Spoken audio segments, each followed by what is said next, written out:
Bonjour, tout le monde. Je vous remercie d'être là. Donc, c'est la deuxième des conférences. Est-ce qu'il y en a qui ont lu le texte sur la curiosité? Oui? Toi, Sam? Non? Florian, l'as-tu lu? Oui? Toi, l'as-tu lu? Non, mais je l'ai regardé. Ce n'est pas un texte qui est essentiel pour cette présentation, mais c'est un texte qui explique, donne un peu le ton, parce qu'évidemment, quand vous regardez les 4 sujets, c'est assez diversifié. Et ce texte sur la curiosité explique un petit peu pourquoi c'est diversifié et l'importance que ça soit diversifié. Bon, alors la semaine dernière, on voyait le monde de Darwin, qui était un projet destiné aux élèves du 3e cycle du primaire. L'idée, c'était de voir comment on pouvait mettre en place une approche socio-constructiviste sur la formation des jeunes à la rigueur scientifique. Bien sûr, dans ce contexte-là, on avait, je dirais, un contexte un peu confiné. Alors, comme je le mentionnais, il y a une trentaine de classes, à peu près la moitié au Québec et la moitié qui ont suivi le projet. Et on avait le contrôle, je dirais, entier du projet. C'est-à-dire qu'on interagissait directement avec les enseignants avaient des conseillers scientifiques. Donc, ça allait assez bien. Dans ce cas-ci, on monte d'une marche. C'est un petit peu plus complexe. On va parler d'une approche par projet aussi, mais dans le programme de formation de l'École québécoise. Donc, c'est vraiment un défi d'insérer cette approche-là, une approche socio-constructiviste, une approche par projet, de l'insérer dans les contraintes d'un programme institutionnel et de le faire marcher. De le faire marcher, c'est pas évident, ça suppose une logistique assez complexe, parce qu'évidemment, les enseignants, pour la plupart, ne sont pas tellement habitués à ce mode de fonctionnement. Les élèves non plus. Et donc, l'idée, c'est de voir comment est-ce qu'on arrive à faire la roue et à produire des résultats qui soient significatifs. Donc, le sous-titre, c'est « Banc d'essai des fondements du renouveau pédagogique, de la réforme ». C'est sûr que la réforme est ambitieuse, elle a été décriée. Mon opinion, c'est que les fondements sont vraiment sur les rails, mais la mise en œuvre, c'est un processus extrêmement complexe qui implique toutes sortes de personnes. Donc, ça implique évidemment des élèves, mais aussi des enseignants, des directions d'école, des conseillers pédagogiques, des commissions scolaires, des équipes écoles, bref, des parents. Et je pense que dans le contexte du renouveau pédagogique, on ne s'est pas vraiment payé les conditions d'implantation de ce beau rêve. Alors, ce que je vais essayer de montrer, c'est que nous, on a essayé de le faire dans le cas de ce programme-là, qui était en fait le dernier cours qui a été développé dans le PFEQ, dans le programme de formation de l'École québécoise, qui est arrivé en 5e secondaire et en 2008, qui a été officialisé par le ministre Courchaine à l'époque, à l'été 2008. Donc, ce qu'on va voir, c'est en gros l'historique du projet, la structure, comment il fonctionnait, les outils d'accompagnement. Quand je parlais tout à l'heure de logistique, c'est vraiment, je référais à ça, c'est qu'est-ce qu'on a mis en place pour que ça marche, pour que ça atterrisse dans le milieu, sur le terrain. Le projet intégrateur au quotidien, mais là, c'est là que je vais présenter quelques extraits de vidéos. Il y en aura pour à peu près une demi-heure. L'idée, c'est d'essayer de faire voir comment ça a marché dans les classes. Et donc, on pourra commenter un certain nombre de ces implantations-là. Le projet intégrateur, on l'a utilisé dans la formation des enseignants. Ça a été utilisé ici, à Sherbrooke, particulièrement à la maîtrise, dans au moins 2 cours de la maîtrise.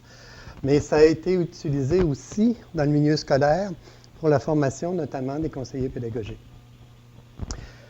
Le projet intégrateur dans la tourmente, on va voir que, évidemment, c'est un projet qui a beaucoup fait peur. Et quand je dis fait peur, là, ça va des enseignants jusqu'à la ministre. Et la ministre a été très effarouchée par ce programme. Et on va voir un peu quel sort il lui a été dévolu. Et finalement, en guise de conclusion, c'est aussi une vidéo. C'est mon grand coup de cœur. C'est en anglais. J'espère que vous n'aurez pas trop de difficulté à le suivre. Mais c'est chaque fois que je l'écoute, ça fait peut-être 25 fois que je l'écoute. Chaque fois, j'ai des frissons quand je l'écoute. J'ai l'impression qu'il témoigne peut-être au plus haut niveau de ce que ce genre de programme-là peut offrir aux élèves. Donc, si on regarde l'historique des grateurs, alors il faut remonter à l'énoncé de politique éducative en 1997.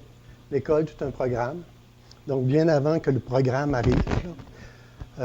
Et là, si on regarde page 15, dans les préoccupations qui suivent, doivent inspirer le renouvellement du curriculum. Et si vous regardez la troisième, accorder une attention à l'intégration des savoirs, c'est-à-dire à la capacité d'établir des liens entre les connaissances et de les réorganiser. Et ça, ce n'est pas quelque chose qui est fait très explicitement dans le curriculum. Mais c'était un vœu, c'était un souhait. Et c'est ce qu'on a essayé de faire. Et d'ailleurs, ça s'est concrétisé en 2005. On a eu l'apparition dans le régime pédagogique, la version 2005, donc Gazette officielle 8 juin. Le projet intégrateur a été inséré. Alors là, il n'est pas construit, il n'est pas conçu encore. Mais l'idée de ce projet-là, en fonction de ce qui avait été écrit dans l'énoncé de politique, apparaît dans le régime pédagogique. Et on voit projet intégrateur, 50 heures, 2 unités. Vous voyez, deuxième cycle, parcours de formation générale. Je n'ai pas mis, mais un peu plus bas, dans le même numéro de la Gazette officielle, vous avez aussi le projet intégrateur, 2 unités pour le parcours de formation générale appliquée. Ça veut dire que tous les élèves du secondaire devaient obligatoirement passer par ce cours-là si on avait respecté ce qui était dans le régime pédagogique.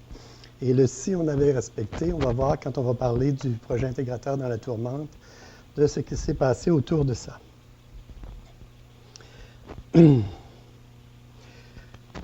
Oups, je suis allé un petit peu trop vite.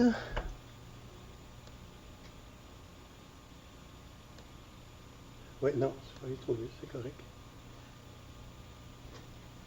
C'est parce que sur mon écran, je vois 2 diapositives, je voyais la deuxième.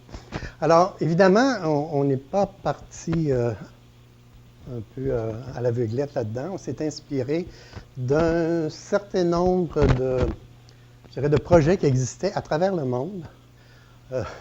On s'est fait un petit peu reprocher, malencontreusement, de reproduire strictement le projet personnel du PPCS, le programme du premier cycle du secondaire, du baccalauréat international.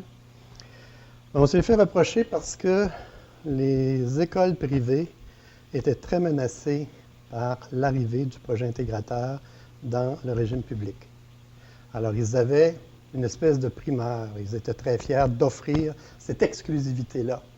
Et c'est sûr que quand c'est arrivé, ils ont essayé même, on a eu des rencontres avec les représentants du baccalauréat international au Québec, au niveau de la responsable des programmes au ministère, pratiquement aussi au niveau du sous-ministre adjoint, parce qu'ils voulaient essayer de le bloquer.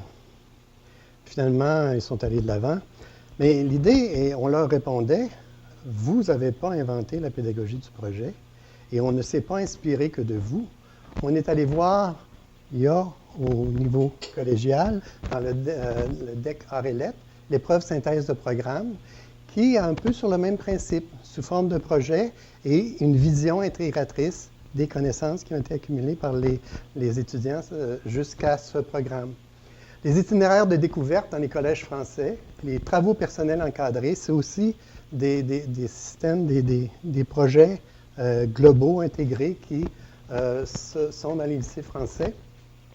Aux États-Unis, on a la Coalition of Essential Schools. En Grande-Bretagne, l'Independent Studies. Et tous ces projets-là sont sur un principe un peu analogue, engager des élèves dans des projets à partir de leur centre d'intérêt et essayer d'avoir une vision intégratrice où le projet sert de prétexte pour établir des liens entre les connaissances. Si on regarde dans donc, le premier chapitre du programme de formation, le projet intégrateur a un statut très particulier. Alors, vous le voyez ici, là, dans la pointe de tarte. Il est dans la portion supérieure. Donc, il n'est pas considéré comme faisant partie des domaines d'apprentissage. Et il est plutôt aux côtés des fondements même du programme de formation, que sont les domaines généraux de formation, les compétences transversales. Et ça, ce n'est pas nous, je dirais les concepteurs, l'équipe de conception du programme qui a décidé ça, c'est vraiment la direction des programmes, en accord avec le sous-ministre, qui l'ont placé là parce qu'ils estimaient que c'était sa nature. Alors, regardons quelle est la structure du projet, comment il a été construit. La première chose, évidemment, c'est de voir qu'est-ce qu'on entend par projet. Si vous regardez la littérature sur l'approche par projet, on a beaucoup de choses. On a généralement un élément commun, mais il y a beaucoup de choses très divergentes. Alors, nous, on a bien assis dans le programme ce qu'on entendait par là. Un ensemble structuré d'activités. Le mot « ensemble » est très important. Visant des apprentissages complexes. Alors, ce n'est pas un apprentissage simplement de connaissances comme telles. C'est vraiment un développement de compétences, de plusieurs compétences. Ça débouche sur une production concrète. Donc, il y a un résultat, il y a un bien livrable, si je peux dire, dont l'idée première origine des centres d'intérêt des élèves. Alors ça, c'est très important. On a vu souvent dans la littérature, quand on parlait d'approche par projet, que c'était parfois des projets induits par l'enseignant ou le professeur. Par exemple, si un professeur dit à une école, bien, cette année, dans le programme de géométrie, on va faire une maquette de l'école. Donc, avec tout ce que ça implique, comme calcul, représentation tridimensionnelle, etc. Mais ça, ce n'est pas un projet, c'est une tâche. Parce que l'idée du projet, la motivation qui est derrière le projet, elle vient de l'enseignant. Un projet, c'est le terme se projeter le dit, ça part vraiment des centres d'intérêt de l'élève qui essaie par là de réaliser quelque chose en intégrant ce qu'il sait, ce qu'il a développé, ses ressources. Ça doit être d'une ampleur suffisante pour requérir plusieurs sommeils, parce qu'on essayait évidemment que les enseignants et les élèves se mettent dans la tête ce que ça voulait vraiment dire de faire ça. Et ça, on a même eu à le défendre auprès de nos patrons au ministère. En passant, certains d'entre vous le savent, mais je ne l'ai pas mentionné tout à l'heure. Dans ces années-là, je travaillais au ministère de l'Éducation. Alors, j'étais consultant de 2004 à 2010. Et donc, toute la période de création du projet intégrateur, j'étais là et j'étais au cœur. Et donc, c'est moi qui ai rédigé le programme, évidemment avec une équipe, et c'est une équipe où tout le monde a travaillé très, très fort pour sa réalisation, mais j'étais vraiment à la base. Et on avait aussi à l'expliquer aux collègues, à ceux qui développaient d'autres programmes, qui parfois en prenaient ombrage parce que des projets, les gens disaient « Oui, mais nous, on mais c'est projet plus dans le sens de tâches proposées aux élèves. » Et on a rajouté cet élément-là en bas. Le projet exprime une intention d'apprentissage déterminée par l'élève lui-même. Alors ça, c'est assez fort. Si vous regardez dans le référentiel de compétences, bien, les intentions d'apprentissage, elles viennent généralement des profs, des enseignants. C'est eux qui ont à déterminer où ils vont amener les élèves. La responsable des programmes, donc la directrice de la direction des programmes au ministère, disait, bien non, les enfants ne sont pas capables, ne peuvent pas avoir d'intention d'apprentissage c'est la tâche des enseignants. On disait, bien attendez un peu, tous les enseignants savent qu'ils apprennent surtout, et le moment où ils apprennent le plus et ils font la plus grande intégration, c'est quand ils ont à enseigner, parce qu'ils ont à revisiter leurs connaissances, à s'assurer de la cohérence de ce qu'ils savent, de la façon dont ils vont communiquer. Donc l'idée de là, c'est de le mettre entre les mains de l'élève et lui donner la responsabilité de formuler cette intention d'apprentissage, ce qui n'est pas tout à fait évident. Alors, ceux qui étaient là la semaine dernière, vous vous souvenez qu'on avait aussi des objectifs assez élevés, dont plusieurs nous disaient « vous n'arriverez jamais à les atteindre ». Et notre réponse à ça, c'est qu'est-ce qu'on doit mettre en place comme condition pour rendre possible l'atteinte de ça. Et je pense que c'est fondamentalement le défi de l'éducation, de trouver des façons de faire vivre ces idées-là. Alors, c'est sûr que on a mis un certain nombre de balises, parce qu'on voulait effectivement que les projets soient intégrateurs. Donc, on a mis en place un certain nombre de choses. Quand on regarde la littérature sur l'apprentissage par projet, on parle parfois de projets collectifs.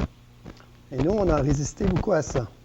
Et on n'a pas interdit, mais on a mis des contraintes telles qu'il y en a eu très peu.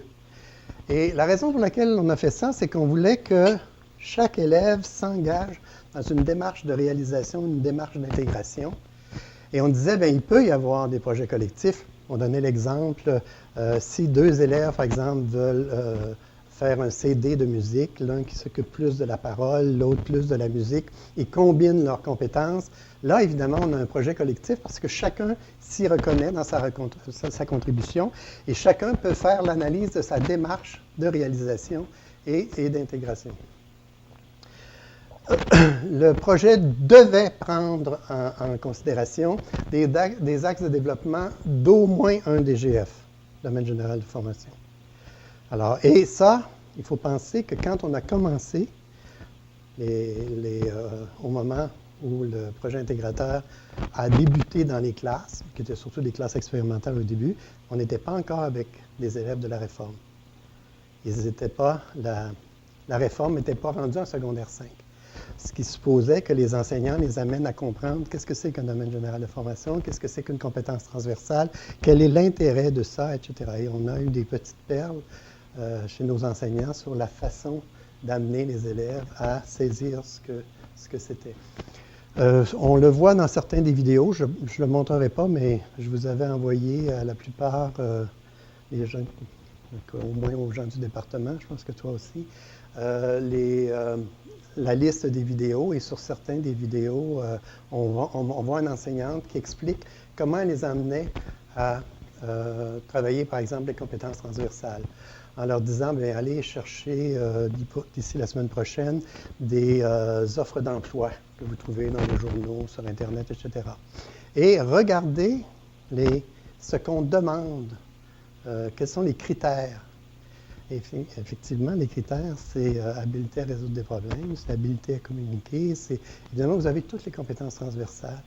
Et on voit qu'effectivement, dans le monde du travail, dans la vie réelle, ces compétences-là sont excessivement présentes. Et les élèves étaient capables de les repérer, les formuler et de comprendre leur justification, leur importance et la pertinence de les avoir dans le programme de formation.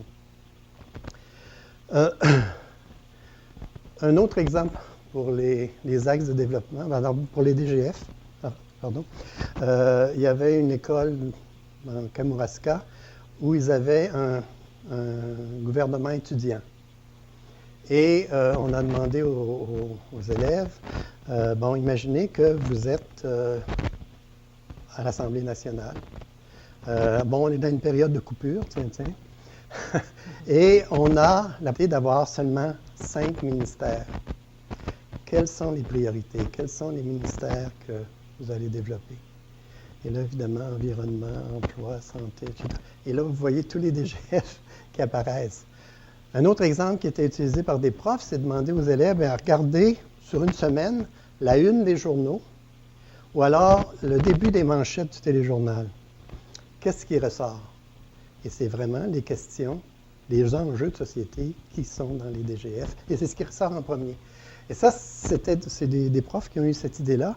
Mais effectivement, les élèves voient très, très, très bien parce qu'ils sortent eux-mêmes la liste de ces priorités-là à partir de ce qu'ils voient autour d'eux, à partir de leur expérience, à partir de ce qu'ils voient dans les médias. Le projet choisi devait faire appel à au moins 3 compétences transversales, au moins, vous pouvez en avoir plus, plusieurs en avaient plus. Et dans les 3, il y en avait 2 absolument obligatoires, communiquer de façon appropriée et développer de bonnes méthodes de travail. Évidemment, quand on est en situation d'autonomie pour réaliser un projet, il faut être capable de planifier le projet, de réfléchir sur la conduite du projet, etc. les élèves, dans leur projet, devaient mettre clairement à profit des compétences associées à leur domaine d'apprentissage. Bien sûr, parce que si on se souvient de la définition d'intégration qu'il y avait dans l'énoncé de politique en 1997, c'était établir des liens entre ces apprentissages. Et sur certaines des vidéos, on voit des profs qui disent, ben oui, les élèves réalisent que ce qu'ils ont appris en mathématiques, à un moment donné, ils ont un budget à faire pour tel projet, ou alors ils ont des textes, ils ont des lettres à écrire, ils ont à présenter le projet. Et ce qu'ils ont appris au niveau du français, au niveau de la communication verbale et écrite, est exploité. Là. Et il y a plein d'exemples qui ressortent à travers les différents projets qui sont dans les vidéos. Et on leur avait dit, parce qu'on avait examiné les différents projets qui ont inspiré le projet intégrateur, que je mentionnais tout à l'heure, que généralement, les projets peuvent s'inscrire dans l'une ou l'autre de ces catégories-là. Ça peut être des essais. Les essais, c'est généralement une recherche, le genre de choses qu'on voit dans Expo Science, par exemple. Ça peut être une production, alors un objet technologique, un objet artistique, des choses comme ça. Et ça peut être un événement, une pièce de théâtre, un événement sportif. Et donc, les élèves et les profs s'y retrouvaient assez rapidement, assez facilement. Et on verra tout à l'heure des outils qu'on a développés pour rendre ça encore beaucoup plus concret, aussi bien aux yeux des enseignants que des élèves. Alors, il y avait essentiellement deux compétences, c'est assez évident. Réaliser un projet intégrateur et établir des liens entre ces apprentissages. Et la première compétence, bien, formuler un projet. Les composantes sont formuler un projet, piloter la réalisation et analyser la démarche de réalisation. Si vous regardez la deuxième, vous avez comme troisième composante analyser la démarche d'intégration. Et évidemment, intégration, c'est établir des liens entre ces apprentissages. Alors, vous voyez la première composante, faire le point sur ces apprentissages, exploiter la complémentarité de ces apprentissages pour la conduite du projet.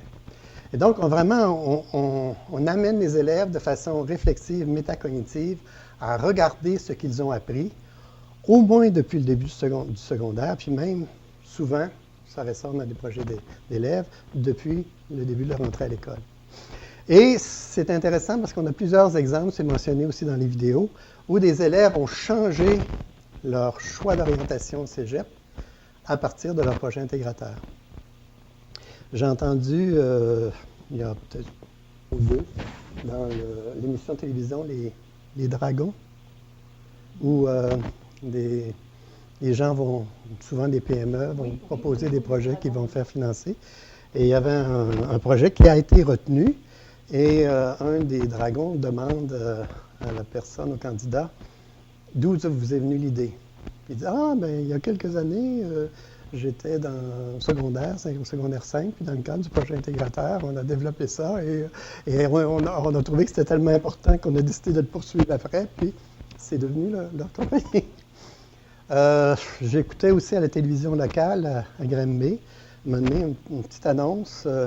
Alors, c'était une élève de 5e secondaire qui avait développé une activité auprès des personnes du 3e âge. Et elle faisait de la danse sociale. Elle avait décidé de monter un plan de formation et d'offrir ça comme activité dans les différents centres pour personnes âgées. Vous voyez le genre de choses qui peuvent sortir de ce genre d'approche. Je vous ai montré les deux compétences, mais c'était très clair dans le texte du programme que les compétences devaient être très étroitement entremaillées. Donc, réaliser un projet intégrateur, ça aide à contextualiser les choses qu'on a apprises. Quand on a un exemple de l'élève qui doit se faire un budget, vous allez voir comment est-ce que je faisais ça.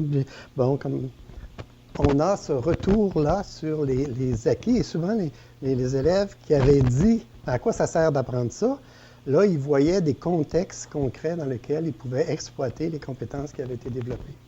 Ça sert aussi, évidemment, à approfondir, parce qu'à partir du moment où on essaie de le faire, on voit des liens, on voit qu'on peut conjuguer ces compétences-là entre elles et arriver à des résultats plus intéressants. Réciproquement, quand on se met à faire des liens entre ces apprentissages, ça aide aussi à trouver de nouvelles idées de projet et aussi à élargir la portée des projets. Dans le programme, on avait deux démarches prescrites, c'est-à-dire qu'elles étaient obligatoires, elles étaient évaluées là-dessus. Et évidemment, on ne sera pas surpris, une démarche de réalisation, une démarche d'intégration, avec un certain nombre de stratégies qui étaient proposées pour poursuivre ces démarches-là. Et encore là, on a cette espèce là, d'entremaillage entre les deux démarches.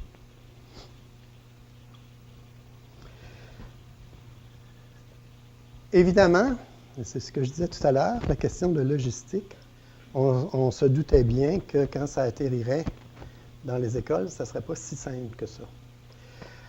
Ce qui nous a aidé beaucoup, c'est que dès 2005, quand on a commencé à en faire la préparation, alors je ne sais pas si les gens sont familiers, mais généralement, quand un nouveau programme apparaissait au ministère, il y avait une équipe de conception qui était constituée et qui donc travaillait régulièrement sur la conception, la production, l'écriture du programme.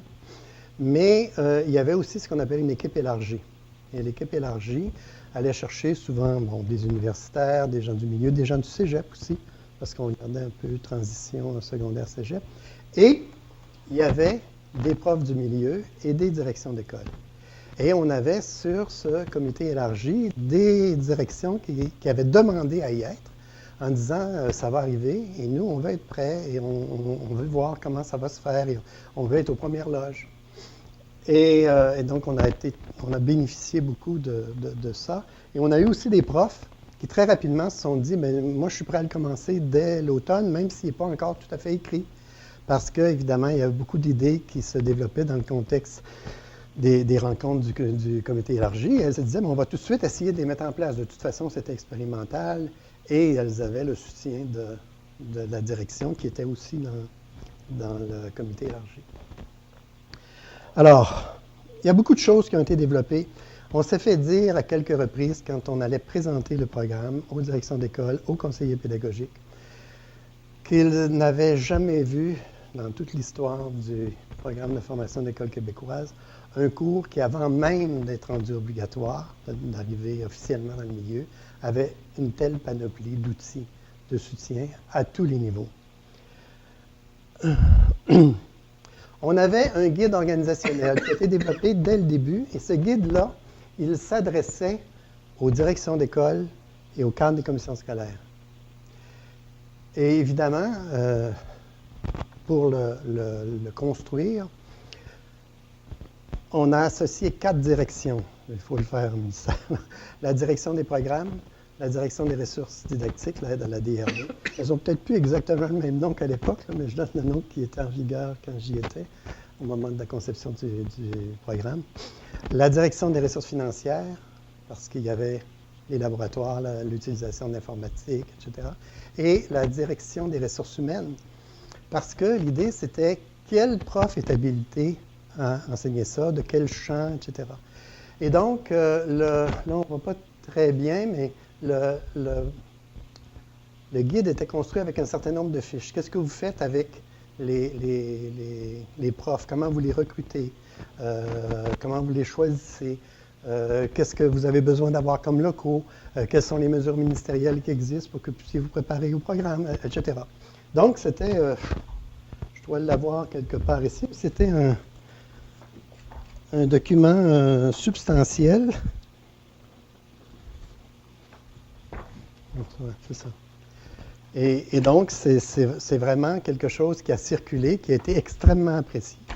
Et bien sûr, nos directions d'école qui étaient dans le comité élargi ont aussi participé étroitement à la réalisation. L'idée, c'était d'avoir des outils concrets qui répondent aux questions qu'avait le milieu pour arriver à faire l'implantation. On a eu des classes expérimentales.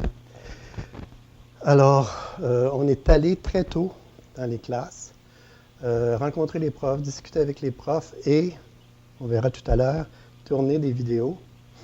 Et moi, j'ai piloté tous les vidéos. Et les profs disaient souvent, quand vous venez pour le tournage, en fait, nous, on prend ça comme une journée de formation. Parce qu'évidemment, ils échangeaient, ils discutaient, on commentait, on regardait un peu comment... Parce qu'on parle, quand on parle de classe expérimentale, on est dans la mise en place du programme, essayer de voir quoi faire pour que ça marche bien. Des vidéos. Donc, je disais, une cinquantaine de vidéos. Ça correspond au total à peu près 6h15 de vidéos, si vous les écoutez en entier. J'avais calculé à un moment donné que pour 2 minutes de vidéo, il y avait eu 1 heure de tournage. Alors, si vous voulez faire une tête là, sur le nombre d'heures de tournage dans les classes, vous avez quelques centaines d'heures de tournage. Et répartis sur plusieurs années. Donc, on a commencé les premières vidéos. Je pense que dans la liste que je vous ai envoyée, on a les dates de leur réalisation.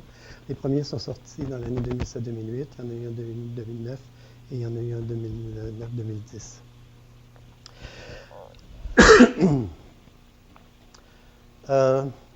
Les gens nous disent, oui, mais bon, vous avez choisi des classes exceptionnelles.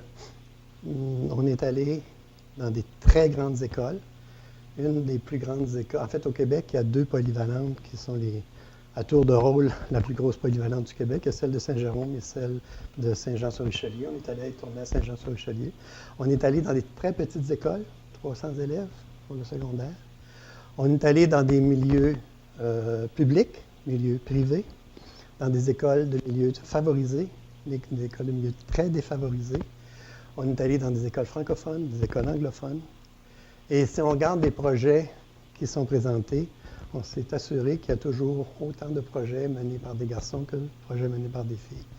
Donc, on a essayé vraiment de donner une brochette assez large de comment ça se vit au quotidien et comment ça se déroule.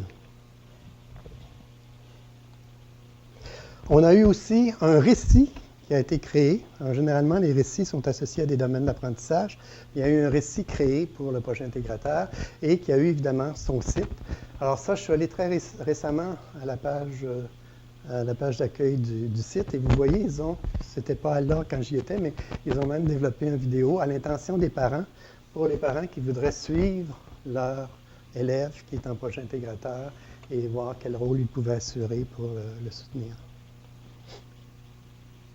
Ce site web-là, il visait à créer une communauté de pratique.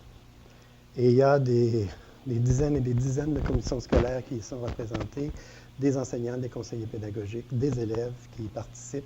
Et donc, l'idée, c'était vraiment de créer une communauté pour assurer la mise en œuvre, l'implémentation de ce programme-là. Les napperons. Alors, ça, c'est une idée que j'ai eue à un moment donné. On se disait, comment est-ce qu'on fait pour que, je ne sais pas si on peut lire, c'est pas évident. Comment on fait pour amener les élèves assez rapidement, et les enseignants aussi, à saisir le caractère intégrateur des projets? Et là, on voulait un outil simple, parlant, et qui puisse être utilisable très, très facilement et très rapidement. Alors, on a créé les napperons. Donc, l'idée de napperon, c'est que ça tient sur une feuille 8,5 par 11, dans ce format-là. Et on a ces éléments-là, un certain nombre de bulles. Alors, ce qui est important, c'est qu'on voit en haut « Domaine de l'univers social ». Alors, le domaine d'apprentissage principal, mais généralement, il y en a plus d'un, est mentionné sur le napperon. Le type de projet, est-ce que c'est une production, un essai ou un événement? Et là, on a des couleurs différentes pour le... La plus grosse bulle, c'est évidemment une description sommaire du projet. On a en haut l'intention d'apprentissage. Qu'est-ce que l'élève veut s'apprendre avec ça?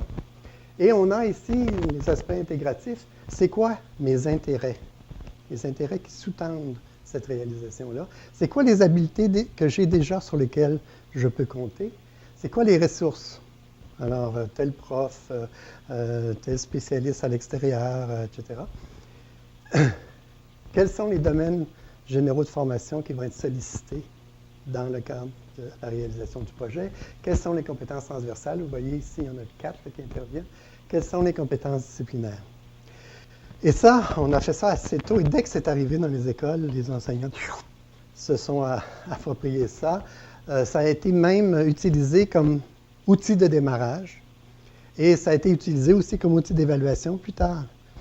Et ça permettait aux élèves de vérifier est-ce que vraiment j'intègre, est-ce que j'ai oublié des choses, Et donc, c'est un outil simple. Et l'idée, c'était ça, c'est d'essayer de trouver quelque chose de simple, mais appropriable facilement, aussi bien par les élèves que les enseignants, et qui puissent atteindre la bonne cible. Parce que la bonne cible, c'était réaliser un projet qui part de ses intérêts et pour lequel on formule une intention d'apprentissage, et que ce soit un projet qui ait vraiment une vocation intégratrice, c'est-à-dire qui va faire des liens entre les apprentissages déjà réalisés. Et des outils d'évaluation. J'ai moins travaillé à ça parce que ça s'est développé plus vers la fin. Voyez-vous, moi je suis parti du ministère en 2010, et ça c'est sorti en 2012, mais il y a des outils ministériels et il y a beaucoup d'outils qui se retrouvent aussi sur le site du projet intégrateur. Vous pouvez aller, c'est projetointégrateur.qc.ca. Et il y a des outils qui viennent des conseillers pédagogiques, des conseillers en évaluation, il y a plein de choses qui apparaissent. Et évidemment, quand il y a de bonnes idées, comme c'est une compétition, ça se propage très vite. Et donc, l'idée, c'est d'assurer le soutien. D'autres outils, là, je vais passer rapidement, des outils d'évaluation. Donc, il y a des grilles pour la planification, pour la réalisation, sur des points de réflexion, cohérence dans l'élaboration du projet, et il y a des échelles de niveau de compétences. Donc, on voit qu'effectivement, on a équipé. C'est pour ça que quand les conseillers pédagogiques disaient, on n'a pas vu ça souvent, et ça a été, à mon avis, un des défauts du renouveau pédagogique, c'est d'arriver dans le milieu avec un gros changement en perspective, et de ne pas donner les outils qui permettent l'appropriation. Et nous, on pensait, et toute l'équipe était vraiment fervente là-dessus, il faut que quand ça arrive dans le milieu, quand ça atterrisse officiellement, c'est sûr qu'on a commencé avec des classes expérimentales, qu'on dispose déjà de tout ce qui peut mettre mal à l'aise, insécuriser, inquiéter les enseignants, les élèves, les parents par rapport à la réalisation du projet. On avait aussi des formations. Alors, comme je disais tout à l'heure, on a eu des formations pour les directions d'école, on a eu des formations pour les enseignants, on a eu des formations pour les conseillers pédagogiques. Ces formations-là, ce sont présentielles par région. Donc, on avait trois endroits où on a donné, je pense, dans la Beauce, dans Québec, à Montréal, puis les gens se ralliaient. Et généralement, c'était 2 ou 3 jours de formation intensive. Sur le projet intégrateur, sur la façon de démarrer, sur qu'est-ce qui se passe en classe, les difficultés rencontrées, etc. Ça se faisait aussi par VIA et aussi par l'intermédiaire du site web où, comme je le mentionnais, on a travaillé à faire émerger une communauté de pratique sur le projet. On va aller regarder un certain nombre d'exemples concrets.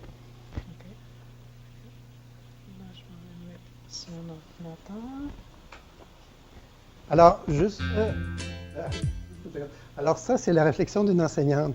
Vous allez la voir assez souvent. On en a eu plusieurs enseignants, mais ça, c'est celle qui était sur le comité élargi pour la conception du programme. Une fonceuse. C'est une prof qui est en sciences, mais elle qui a trouvé que l'idée était assez magnifique. Et évidemment, on l'a suivi beaucoup. C'est les premières classes où on est allé filmer. On est allé aussi dans d'autres. Et vous allez voir un peu la démarche parce que vous allez la voir relativement au début, mais un peu plus tard, la réflexion sur sa pratique qui a été développée. Oui? Tu mets le son un peu.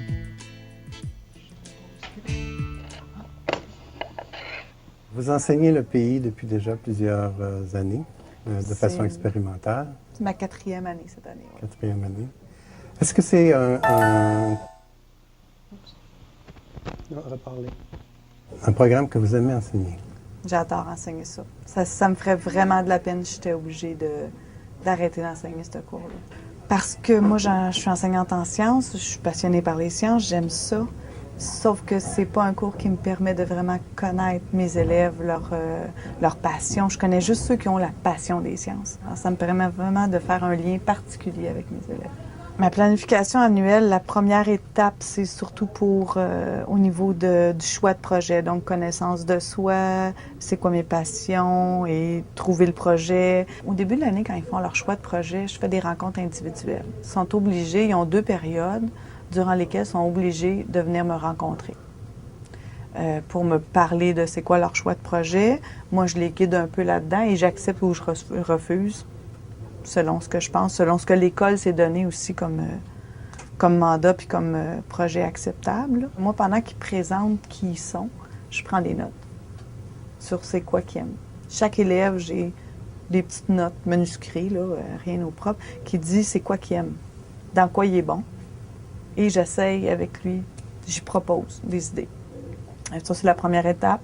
Deuxième étape, c'est beaucoup la planification, la mise sur pied de l'échéancier, début des recherches, tout ça. Donc, ce qu'on voyait beaucoup aujourd'hui. Ce qu'on voyait aujourd'hui dans la table ronde. Alors, je vais juste faire un petit tour d'horizon pour vous dire un peu, OK, où on s'en va aujourd'hui. Kim, toi, tu m'as dit tantôt que tu attendais, mais là, je veux plus que tu attendes. Donc, aujourd'hui, tu t'installes sur le téléphone, tu trouves le numéro de téléphone, tu appelles la personne, puis tu essaies d'avoir un rendez-vous téléphonique. Okay, tu te dis que tu as envoyé une lettre et tu te sers de la petite feuille de présentation. Okay, ta présentation que tu as faite, tu peux te l'imprimer. Tu te sers de ça pour rentrer en contact comme il faut. Yannick, même affaire. Toi, tu fais du courriage aujourd'hui. Je veux que tu ailles te chercher ta permission, ta réservation de date avec Mme Beauchamp. Elle est là, je l'ai vue tantôt. Donc, tu vas me chercher ta date et pour ton conseil d'établissement, tu fixes la date. Tu fixes avec M. Monpetit la date que tu vas arriver à faire ça. Fait qu'avant la fin de la période, ça me prend une date. Troisième étape, là, c'est le revirement. Habituellement, réajustement du projet, réalignement, changement de projet, la course. C'est un peu la course, là. Il faut que tu t'arranges à l'organisme, il faut que tu leur téléphones. Est-ce que ça vous va si je publie une revue avec le nom des Canadiens, tout ça? Ouais. S'ils veulent pas, dans le fond, mon projet est à l'eau. Pas nécessairement. Tu peux diriger ta revue vers un autre hôpital, vers un autre organisme. Et au pire, as-tu une raison pourquoi tu veux vraiment pas le vendre à l'école ou... Au début, je voulais le faire. L'intérêt. Je voulais le faire, mais c'est ça, j'avais peur que le monde ne s'intéresse pas. Puis la quatrième étape, là, c'est les présentations. Donc, planification, organisation de la présentation et présentation au groupe. Puis on a aussi, depuis l'année dernière, une espèce d'expo de ceux qui le veulent. Ça, c'est sur une base volontaire, à grandeur de l'école. Donc, dans la bibliothèque, un peu comme un expo science. Ils ont leur petit kiosque avec leur projet. Puis là, cette année, on veut amener les secondaires 4, obligatoirement à visiter, pour qu'ils se fassent une tête pour l'année prochaine. On a tendance souvent à dire que les jeunes, ils sont comme ci, ils sont comme ça, ils sont donc pas motivés dans la vie maintenant, les élèves. Puis quand on travaille avec eux puis qu'on leur montre que c'est important, les intérêts, qu'ils ont le droit d'avoir des passions, puis qu'il faut qu'il y ait des rêves, qu'il faut qu'il y ait au bout, puis comment s'organiser, on s'aperçoit que c'est pas ça, la jeunesse aujourd'hui. Ils sont ouverts sur plein de choses, puis ils ont le goût d'apprendre plein de choses, puis ils ont le goût d'en faire des choses.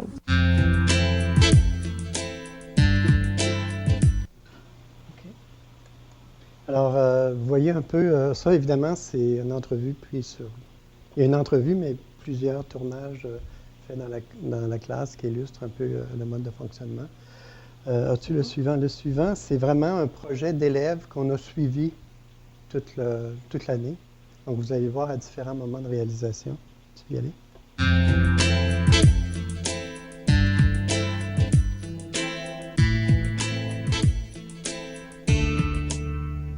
On a commencé ici avec notre première fiche de première étape, qui est justement c'est ça ce qu'il faut faire pour choisir notre projet dans le fond. On recherche les passions, ce qu'on aime, tout ce qui pourrait, toutes nos qualités, nos défauts qui pourraient nous aider dans un projet qu'on trouverait. On a aussi toujours des réflexions. Justement, c'est ça on explique pourquoi on a pris ce projet-là, qu'est-ce qui nous aide à faire ce projet-là, tout et pourquoi.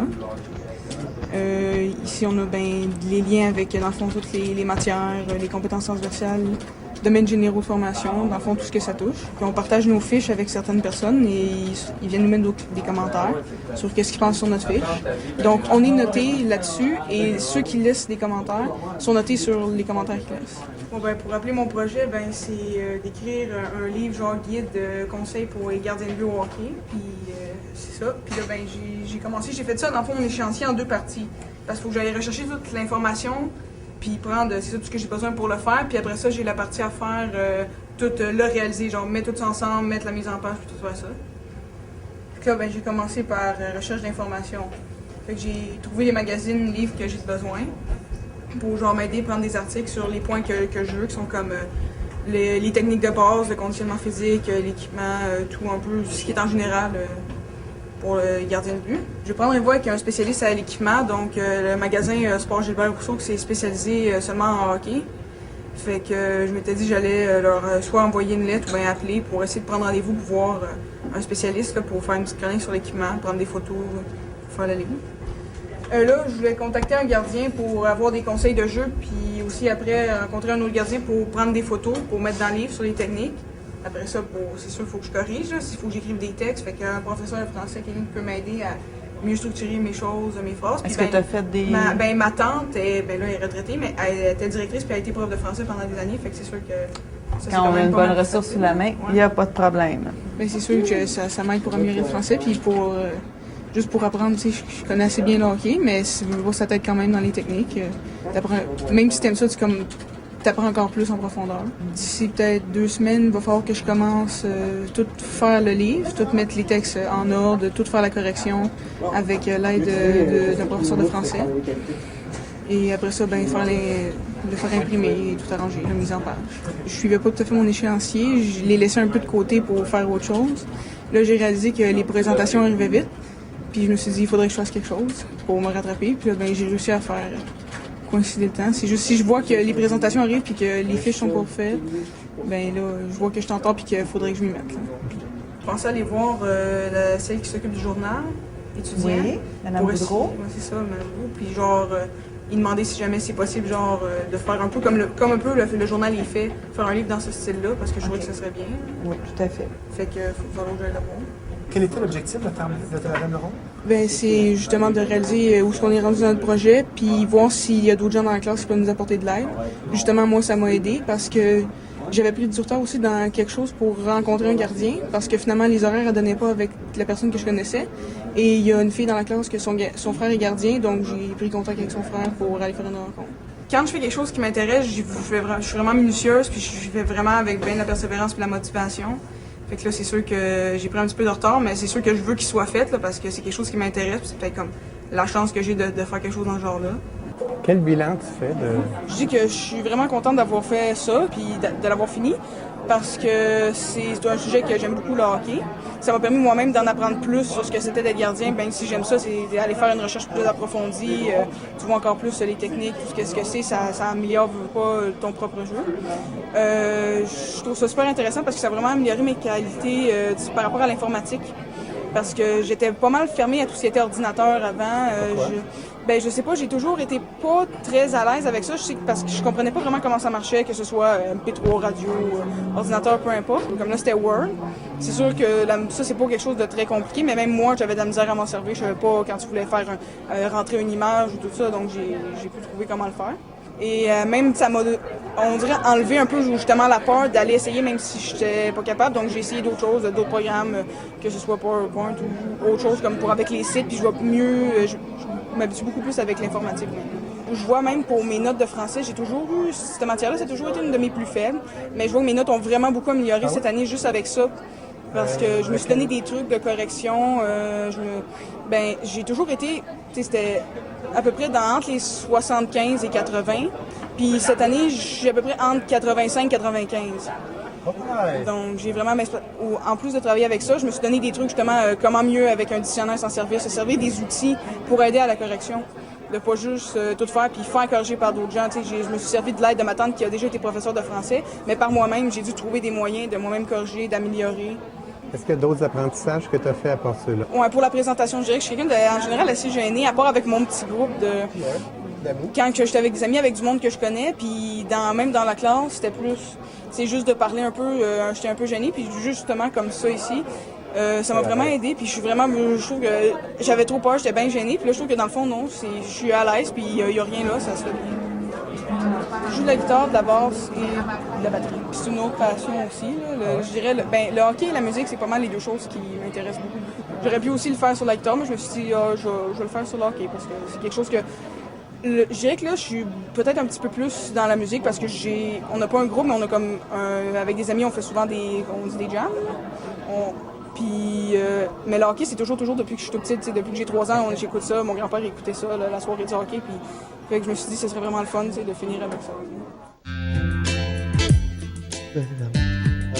Je vous mentionnais la semaine dernière l'importance de l'ancrage dans la mémoire autobiographique. Et on voit très bien à la fin, quand elle disait, oui, quand j'étais tout petite, dès l'âge de 3-4 ans, avec mon père, mon grand-père, on écoutait ça, puis c'est c'est des événements qui étaient importants pour elle, et elle a décidé d'aller approfondir ça, puis à travers ça, comme on a vu, sa réflexion sur son apprentissage du français, sur la communication, sur l'informatique, on voit vraiment... Es-tu capable d'aller? Un produit sanctionné face pour l'environnement. On a mélangé. J'ai quelqu'un dans ma famille. On va les prendre Vraiment pour apporter moi le soir. Comment on ramasserait? Je trouvais qu'une fondation, ça pouvait aider. Hein? Mon meuble, c'est ça, et j'en suis fier. Ce projet-là, dans le fond, je savais que je m'embarquais dans quelque chose de dur. J'ai suivi presque tout mon échéancier à la lettre, parce que mon père, moi, il travaille. Alors, on a je vais le repartir dans une seconde, on a sur plusieurs vidéos, des exemples extrêmement variés de projets. Alors, ce projet-là, ce n'est pas le projet le plus spectaculaire, mais vous allez voir, c'est un élève qui n'a pas trop de facilité à s'exprimer. Et l'enseignante était un peu inquiète parce qu'il n'osait pas trop parler du développement de son projet dans le courant. Et là, à la présentation, elle était complètement éberluée, puis on voit très bien que c'est son projet, que c'est lui qui l'a fait. Et ce qui est intéressant, c'est de voir aussi l'ancrage dans ses relations familiales par rapport au choix du projet et par rapport à l'aboutissement du projet. Est-ce que je le recommence? Non, continue. Il conduit des trains, fait que souvent il part pour longtemps. Fait que tous les jours qu'on se voyait, c'était déjà prévu à l'avance. Et ça, ce meuble-là, pourquoi que je voulais le faire, c'est parce que ma soeur m'avait dit qu'elle le trouvait beau parce que ma grand-mère, elle a le même meuble. Ça, c'est le meuble à ma grand-mère qu'elle a acheté genre 1000$ dans une petite boutique à Newton, genre en tout cas. Puis moi, j'ai essayé de le reproduire, ça se ressemble pas, ça se ressemble, dans le fond, ça se ressemble un peu.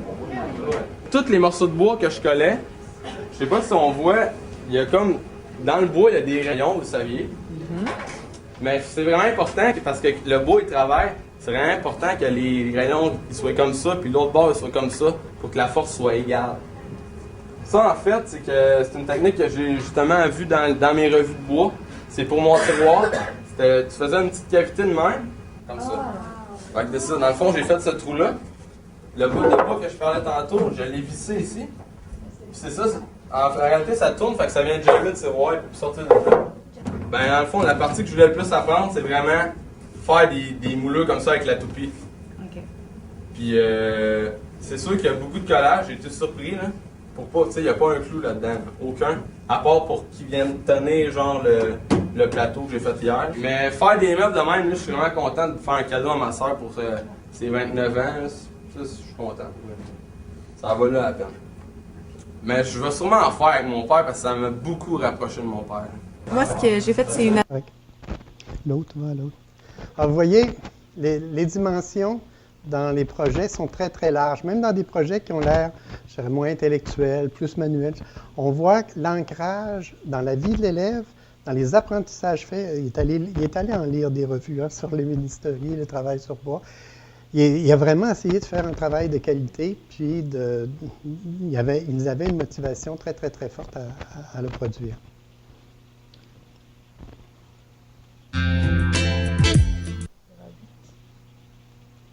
À 5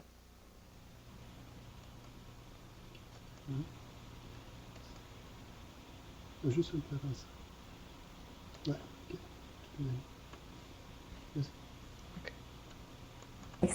Puis bon, le présenter aux élèves.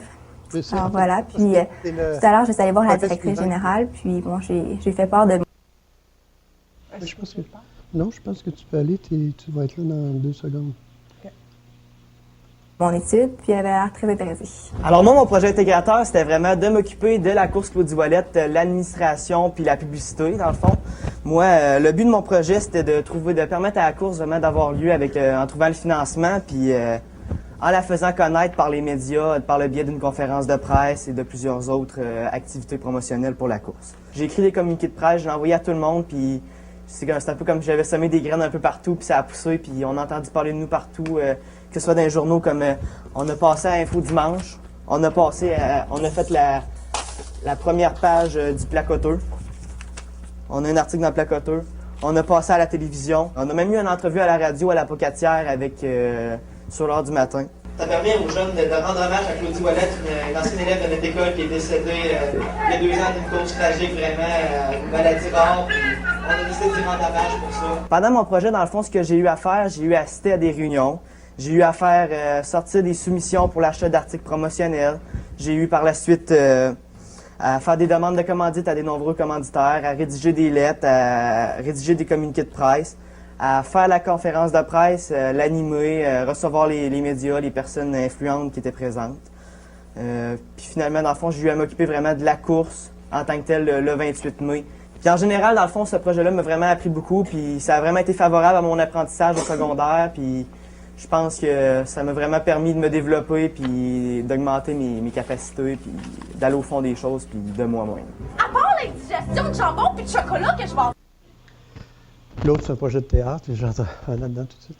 Je voulais le présenter, celui sur la course Claudie Ouellette, parce qu'on va voir tout à l'heure d'où vient le nom de cette course-là, de façon assez touchante dans une autre vidéo. Donc, je suis rendu à d'autres Oui, exemples de oui. projets sur deux.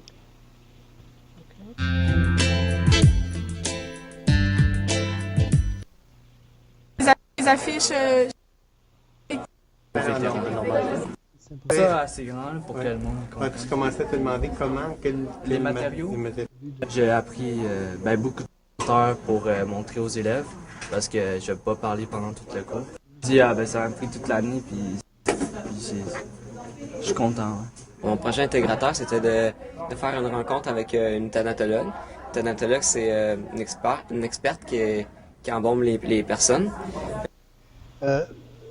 C'est très important, ce projet-là, parce que l'élève qui est là, je l'avais vu dans un coin, il n'était pas dans la classe, il était dans un local tout seul. Et j'avais dit à l'enseignante, je vais aller l'interviewer. Elle dit, je pense que ça ne sert pas à grand-chose. C'est un élève qui communique très, très peu. Il a été redirigé d'une autre école parce qu'il a été victime d'intimidation. Et il est très refermé sur lui. Je ne suis pas sûr que tu vas pouvoir en tirer quelque chose. Et on verra tout à l'heure ce que ça donne. Là, j'ai fait plusieurs rencontres avec elle. Elle m'a premièrement parlé de d'une horaire de journée typique, de quoi ça pourrait ressembler, de comment ça se déroulait une cérémonie, comment c'est ça, c'est quoi qu'elle avait à faire principalement. Puis là, c'est ça, elle m'a tout expliqué le processus dans le fond, de comment embaumer une personne. C'est pas juste le fait de préparer un mort aussi, comme m'avait expliqué. C'est surtout il y a aussi la rencontre avec la famille, dans le fond, les proches, la cérémonie à faire aussi. C'est elle qui s'occupe de ça aussi. Fait que j'ai été la voir à plusieurs reprises. C'est à chaque fois que je sortais de là, j'avais la piqûre, dans le fond, qu'on peut dire. Je savais que c'était ça que je voulais aller faire. Je vais faire le travail, là. Je suis en train de parler justement que ma biologie, ça touche beaucoup à la biologie parce que c'est le corps humain. Fait que j'ai eu des cours de biologie de secondaire 3. Puis là, ça parlait, c'est ça, de tous les organes, de tous les os, les muscles un peu, puis tout comment ça marchait. Fait que là, moi, j'ai vraiment aimé ce cours-là, puis là, j'ai trippé là-dessus, puis là, c'est sûr que je voulais faire de quoi avec ça. C'est ça qui m'a... Je me suis dit, je vais faire de quoi avec le corps humain. Il me semble que c'est ça que j'aimais. Es-tu content de ton projet? Moi, sincèrement, je suis très fier de mon projet parce qu'il me tenait à cœur. C'était une passion, en fond, pour moi. Puis à chaque fois que j'en parlais, j'avais, comme le prof a dit, les étoiles dans les yeux. Là. On va voir dans la vidéo suivante, un autre vidéo, un petit extrait, où deux enseignantes discutent entre elles du projet. Et en particulier, ils vont parler de cet élève-là. encore plus là, Comme nouvelle enseignante, je pense que ça m'aide. les liens, faire plus Faire de des liens faire plus avant. de liens. Avant, pendant, au cours de... Plus j'enseigne ce cours-là et plus je m'aperçois que ça prend vraiment un encadrement. Pas de leur dire quoi faire à tous les cours, c'est pas ce genre d'encadrement-là, mais ils ont besoin d'une structure, de savoir où s'en aller. C'est comme si... Et avoir des dates de remise, puis des choses comme ça. C'est comme si on disait que l'autonomie, ça se développe, mais il faut l'encadrer, il faut que ça démarre. Oui.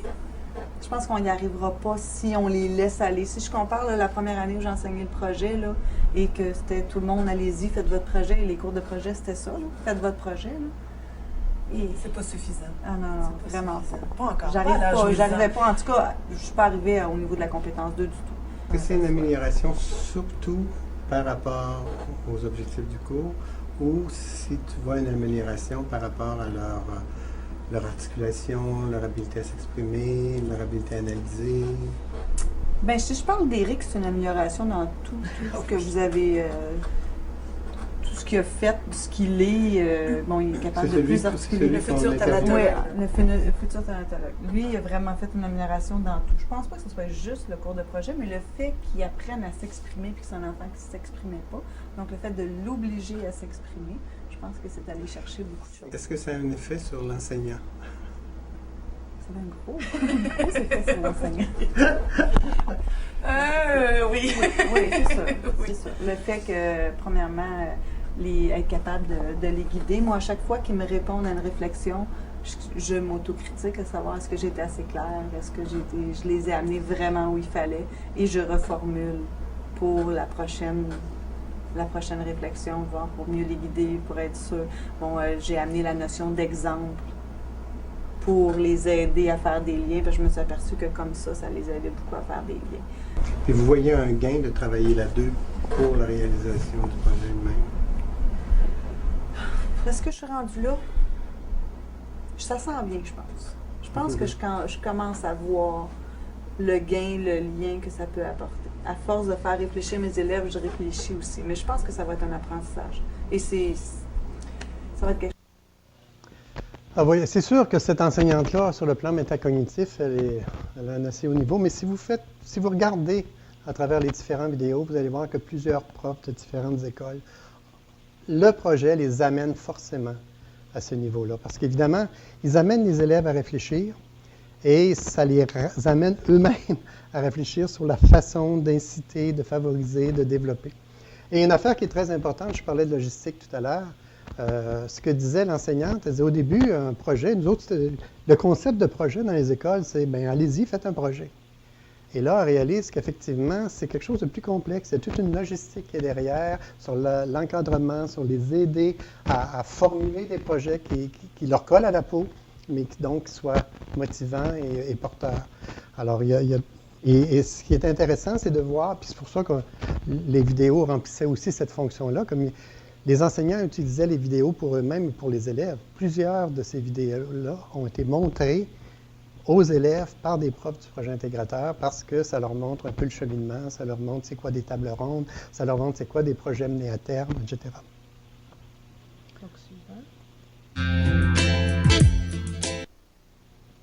L'adulte accompagnateur. C'est très au début. Là, on a des directions d'école. Vas-y, tu veux parler? Du projet éducatif de l'école. Parce que c'est un projet qui est mobilisateur. Moi, je pense que les gens aient tout ce qui est projet, tout le matériel disponible. Il faut que ça devienne comme une... On va parler à 1-3. OK, vas-y, ça va. Est disponible. Il faut que ça devienne comme une partie du projet éducatif de l'école. Parce que c'est un projet qui est mobilisateur. Moi, je pense que c'est un projet qui est mobilisateur et qui va être absolument important pour le développement des élèves et par le fait même le développement de l'école. Parce que ces élèves se développent, l'école va se développer, ça va, pour moi, c'est... Et à partir de ce moment-là, quand on y croit, je dirais, il faut pas monopoliser les ressources là-dessus, mais il faut le valoriser.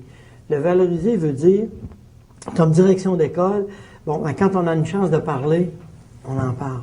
Quand on a une chance de valoriser les travaux qui se font, il faut le faire. Autant avec des collègues que le personnel enseignant ou le personnel de l'école, c'est que le projet intégrateur, il faut le présenter comme une source positive de développement et non pas comme une source négative. Et ça veut dire qu'il faut donner du temps. Ça veut dire qu'il faut mettre du temps. Mais le temps, c'est pas 1 heure ou 2 heures ou 3 heures par jour, c'est des fois 5 minutes. On se présente en cours. Moi, en début d'année, je suis allé présenter les ressources de l'école. Juste ça. Mais tu es là et tu valorises. Au moment où on a débuté en septembre, on ne connaissait pas encore l'ampleur que ça pouvait prendre. On ne connaissait pas les contenus des projets. Et on pouvait anticiper qu'il y aurait des projets où les élèves pourraient fonctionner relativement seuls avec l'aide d'un adulte accompagnateur. D'autres pouvaient avoir des impacts dans la vie de l'école. Et effectivement, il y a eu des projets qui avaient un peu plus d'envergure. On l'a soupçonné. Et j'ai bien assuré les enseignants que j'étais là pour aider à l'encadrement de ça. Alors, pour prendre des élèves qui ont organisé, par exemple, des tournois sportifs ou des pièces de théâtre ou des soirées spectacles ou des défilés de mode sur l'heure du dîner à l'école, il fallait évidemment bien encadrer les élèves, leur donner les contraintes reliées à ça. On ne décide pas un midi que ce midi, il y a un défilé de mode à l'école. Il faut le planifier. Il y a des choses qui génèrent des coûts. Alors, il fallait voir avec eux comment on va assumer les coûts. Est-ce que des commanditaires sont possibles? Est-ce que des collaborations externes sont possibles? Alors, il fallait faire le tour pour chacun des projets. On s'est rendu compte aussi à l'usage que... Les 2 directions que vous venez de voir, elles étaient dans le comité élargi du programme. Et donc, comme vous voyez, là, c'est des directions assez allumées et évidemment qui ont une vision éducative très, très forte et très large et un souci de mettre en place les conditions pour que leurs enseignants et leurs élèves puissent mener à terme. Ils étaient évidemment de 2 écoles différentes. Le dernier, M. Bonpetit, c'était d'ailleurs le directeur de l'enseignante qu'on a vu interviewer tout à l'heure. Ça, c'était à l'école, la polyvalente Armand Racicot à Saint-Jean-Iberville, donc une des plus grosses du Québec. L'autre prof qui parlait, là, il disait que le projet était relié que le projet intégrateur était relié au projet éducatif de l'école. C'est à Kamouraska et c'est la plus petite école, je vous disais, une école de 300 élèves. Et dans cette école-là, justement, on a une vidéo qui nous parle de l'implication de l'équipe école. Je vais me parler juste de 2 personnes, dont la deuxième personne qu'on verra là-dedans, c'est le père de Claudie Ouellette, la jeune fille qui a donné le nom qui a été donné à la course, c'était la course de bicyclette là, dont on parlait dans un projet tout à l'heure. Ça a été donné en l'honneur d'une petite fille qui est décédée d'une maladie un peu rare. Et la personne qu'on interviewe, c'est son père, mais qui est un employé à l'école.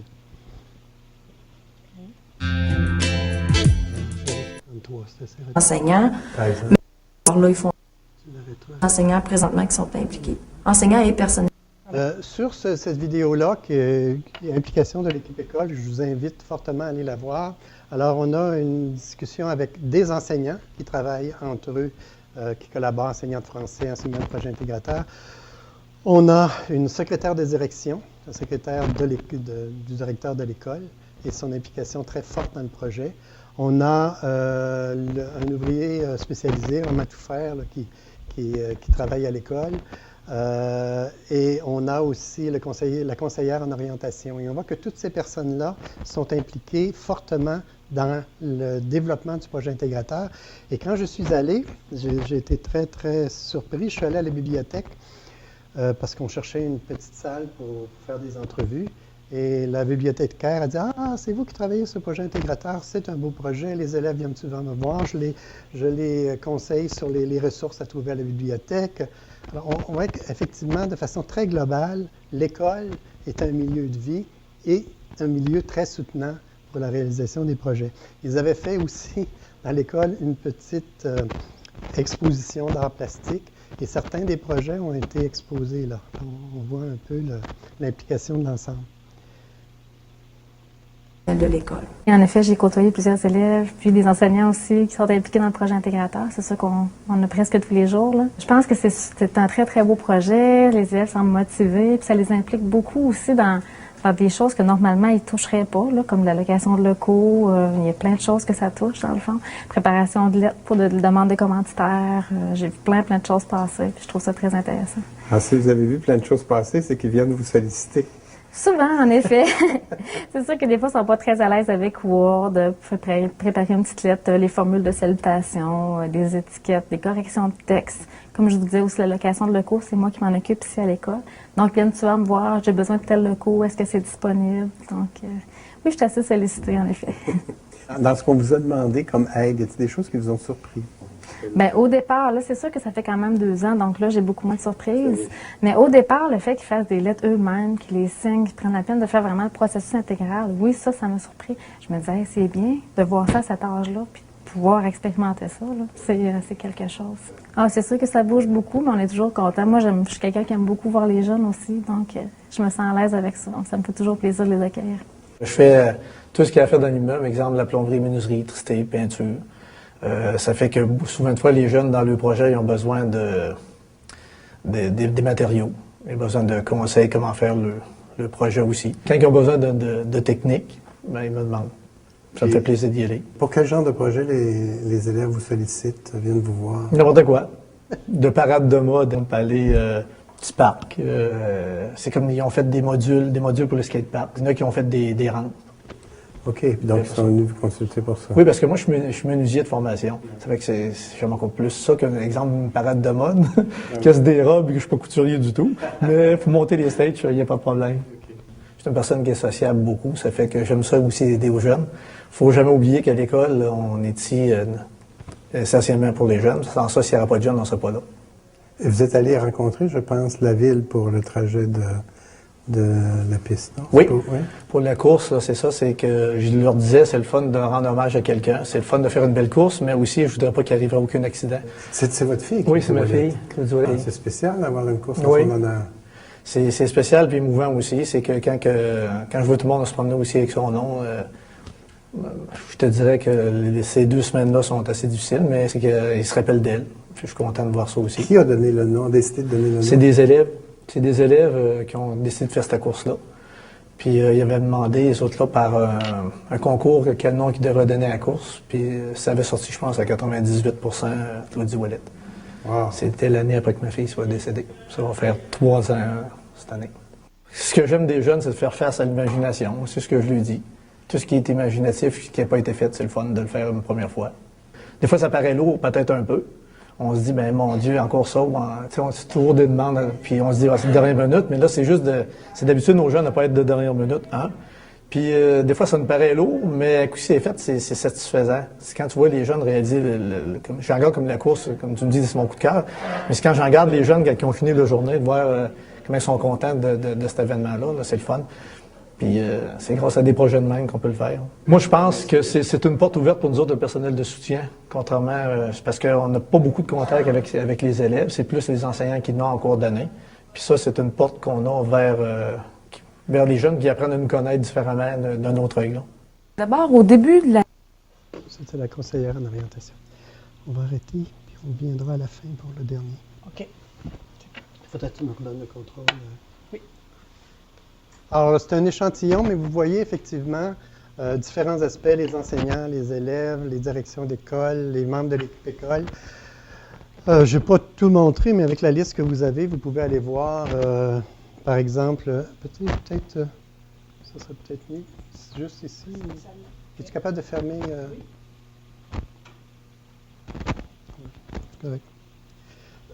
Donc, on a vu cet aspect-là. Mais vous voyez qu'effectivement, on s'est ingénié dans les vidéos à couvrir plusieurs aspects de la vie du projet au quotidien et sans cacher les problèmes que ça pose et donc de donner des modèles aux élèves, aux enseignants, aux directions d'école, aux conseillers pédagogiques sur comment ils peuvent procéder et des exemples aussi leur montrant que ça marche, leur montrant qu'on peut le faire et que ça donne des résultats. Vous avez vu à plusieurs moments où on parle de la satisfaction des élèves, le jeune qui dit que j'avais des étoiles dans les yeux, la première petite fille qu'on a vue là, qui parlait de l'impact que ça a eu sur ses apprentissages, le concierge ou l'ouvrier spécialisé qui dit quand on voit ce qu'ils arrivent à faire, ils sont fiers d'eux, puis nous autres aussi. Alors on voit l'impact. Et donc c'est sûr qu'on voulait que ces témoignages-là soit dans le bagage à outils des gens qui allaient mettre en œuvre le programme. Donc, on va au point suivant. Alors, le pays, je veux dire, on l'a utilisé aussi dans la formation des enseignants. Il y a au moins 2 cours dans la maîtrise qui utilisent les vidéos comme matière. Il y a un cours qui a été donné, je pense, une fois, je ne sais pas s'il est redonné cet automne, sur la métacognition, où on utilisait certains des vidéos, justement, parce qu'on a vu que le projet intégrateur, il a un impact cognitif forcément sur les élèves, parce que le sens même d'intégration, établir des liens entre ces apprentissages, c'est une activité essentiellement métacognitive.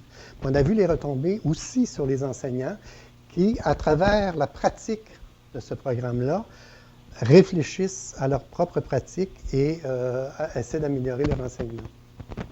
Donc, c'est exploité dans ce sens-là, de façon explicite, dans le cours PED 876. Dans le PED 864, que j'ai donné 7 ou 8 fois et que ma collègue Joséphine a donné plusieurs fois aussi, alors, on exploite beaucoup les vidéos qui sont là-dedans. Dans ce cours-là, on utilise comme manuel de base le manuel de Rabi et Viola, sur le modèle d'enseignement, théorie d'apprentissage, et on parle de différents courants pédagogiques. Et dans le courant, alors on parle du socioconstructivisme, on parle du cognitivisme, on parle du behaviorisme. Dans le courant socioconstructiviste, on y présente 4 modèles d'enseignement-apprentissage. Apprentissage par projet, apprentissage coopératif, apprentissage par problème, apprentissage expérientiel. Et c'est sûr que dans le cadre de ce livre-là, c'est surtout la présentation théorique de ces modèles. Et ce qui est assez intéressant, et c'est le travail qui est demandé aux étudiants qui sont dans le cours, c'est d'aller voir des exemples concrets. Et comme exemple concret, on utilise justement les vidéos du projet intégrateur, parce qu'il se trouve que le projet intégrateur couvre ces 4 modèles-là. Alors, évidemment, c'est l'approche par projet, mais c'est aussi l'approche coopérative. Et souvent, les élèves disent, mais non, il y a très peu d'apprentissage collectif, de projets collectifs, donc ça ne peut pas être un apprentissage coopératif. Et là, ils sont amenés à voir qu'effectivement, la signature, l'image de marque de l'apprentissage coopératif, c'est l'interdépendance positive. Et on voit dans les vidéos qu'effectivement, ils ont des tables rondes, ils ont des sous-groupes d'entraide. Chaque élève doit aller commenter sur les portfolios des autres élèves. Et donc, il y a vraiment un tissu coopératif qui est mis en place et qui est au service de la réalisation des projets. Évidemment, apprentissage par problème, ça c'est très manifeste quand on va regarder les démarches de planification, de résolution, où les élèves sont effectivement confrontés à plein de problèmes qu'ils ont à expliciter, à formuler, établir une planification pour essayer de les résoudre, revenir sur le résultat de leur tentative. Donc, on est vraiment dans ce modèle-là. Et l'apprentissage expérientiel porte surtout sur le fait qu'on part d'expériences concrètes vécues pour développer des apprentissages en faisant intervenir la métacognition et le retour sur ces expériences-là. Et dans la mesure où le projet intégrateur doit essentiellement toujours partir des centres d'intérêt des élèves et de leurs expériences, on rentre aussi dans ce modèle-là de façon très forte. Et ce qui est intéressant dans ce cours-là, le PED 864, c'est évidemment, on a des étudiants qui commencent à me dire « Ah oui, projet intégrateur, on a entendu parler, c'est bien compliqué, et c'est toujours trop théorique ces affaires-là. » Et quand ils ont visionné quelques vidéos, assez systématiquement, le commentaire c'est « Ah, on sous-estime les élèves, on ne pense pas qu'ils peuvent s'embarquer si loin. » Et ça, c'est revenu, je pense que tu as vu ça aussi, Joséphine. le fait que les étudiants, après avoir vu les vidéos, sont étonnés de ce que les élèves arrivent à atteindre. C'est vraiment surprenant. Pardon?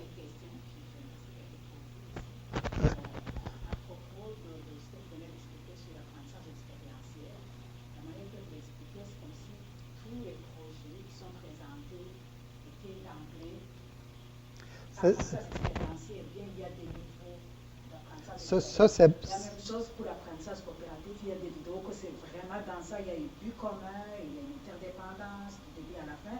Il y en a d'autres que c'est plus ou moins. Alors, je ne sais pas comment vous voyez ça. Bien, c'est-à-dire que ce qu'il faut voir, c'est la façon dont le projet est implanté dans les classes. Et dans le cas, par exemple, de l'apprentissage coopératif, il y a seulement quelques projets qui sont des projets collectifs. Mais dans toutes les classes, si vous regardez plusieurs vidéos, vous allez voir le travail des élèves et l'organisation du cours se fait sur la base de l'interdépendance positive.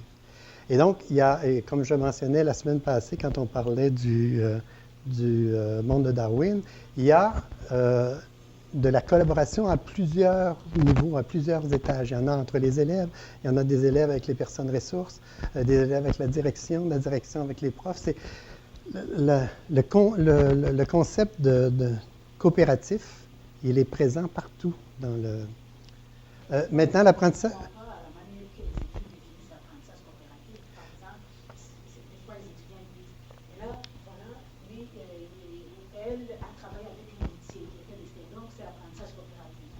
Mais, non, mais ça c'est une grande erreur. En tout cas, quand moi je donnais le cours, je commentais souvent les réactions des étudiants qui avaient l'impression que coopératif, ça voulait dire collectif. Alors que coopératif, ça veut dire interdépendance positive. C'est-à-dire qu'il y a que les personnes qui sont dans cet environnement-là ont le souci que les autres progressent en même temps. C'est essentiellement ça l'idée d'apprentissage coopératif. Et le fait qu'il y a des projets collectifs n'est pas dans l'essence de l'apprentissage coopératif, alors que l'interdépendance positive est absolument au cœur du principe de l'apprentissage coopératif.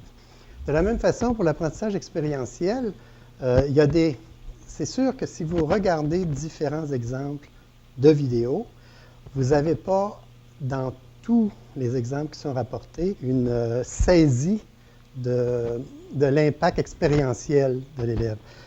Mais dans tous les projets, les élèves doivent foncièrement partir de leur centre d'intérêt. Et on a une vidéo, par exemple, où on montre comment est-ce qu'on aide les élèves à choisir leur projet et à démarrer leur projet. Et ils ont, par exemple, une activité qui s'appelle « Je me connais ». Et cette activité-là, ils ont à présenter, bien, c'est quoi leurs intérêts, c'est quoi leur hobby, c'est quoi leurs ressources, qu'est-ce qu'ils en font, qu'est-ce qu'ils aimeraient en développer. Et donc, la structure, ce que j'essaie d'expliquer, c'est que la structure du cours, et quand on lit le texte dans le programme de formation de l'École québécoise, on voit, c'est explicite, là, il y a plusieurs ingrédients pris de ces différents modèles-là qui sont insérés. Et c'est sûr qu'on peut avoir des classes où l'enseignant ne respecte pas beaucoup ça. Là. Bon, par exemple, comme elle disait tout à l'heure, oui, au début, on disait, un projet, allez-y, faites-en un. Alors, c'est sûr que quand on embarque dans cette version-là, on n'atteint même pas l'apprentissage par projet. Parce que ça suppose qu'on planifie, qu'on a une production. Il y a vraiment quelque chose de beaucoup plus structuré. Et ce que j'essaie de dire, c'est que la logistique qui sous-tend le projet intégrateur fait appel de façon explicite à ces différents modèles. Et ce qu'on essaie de faire, c'est ce que j'ai essayé de montrer avec les outils, on essaie d'offrir aux classes, aux enseignants, aux élèves, des outils qui vont rendre ça possible. Est-ce que ça... Oui?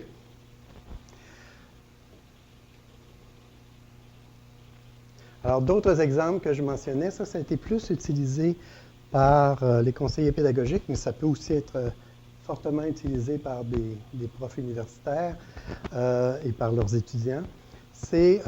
On a des vidéos où on explique comment on peut exploiter les vidéos. Évidemment, comme on offre les vidéos aux classes, il y a aussi des utilisations qui peuvent être faites par les enseignants et les conseillers pédagogiques pour consolider leur formation, et pas seulement sur le projet intégrateur.